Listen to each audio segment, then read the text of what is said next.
Hello everyone, welcome back to another video. In this video guys, I'm going to show you how to fix iMessage notification are not working on iPhone. Nowadays several people are facing issue related to message notification. If you are too are not notified of new incoming iMessage or SMS are missing important text from friend, family and businesses, let me help you fix this problem. So the first step is ensure iMessage is turned on.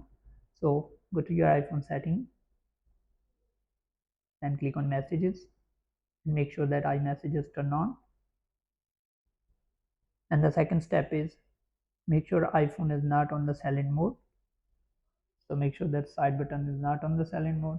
So if it is, then you can just turn off the silent mode.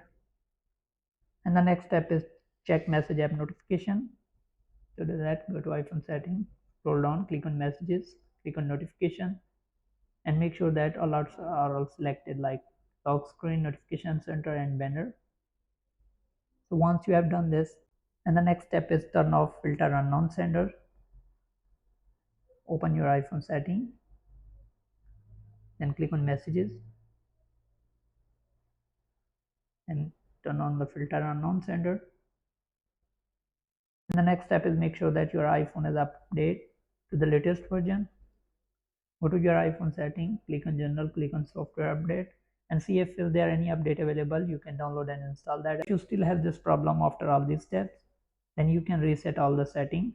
So you won't lose any of your data, but problem will be solved. To do that, go to your iPhone setting, click on general, scroll down, click on transfer and reset, click on reset all settings. Then enter your iPhone passcode and reset the all setting. Once it's done, your problem will be solved. So hope you like this video. If you do, then leave a like and comment. Thanks for watching.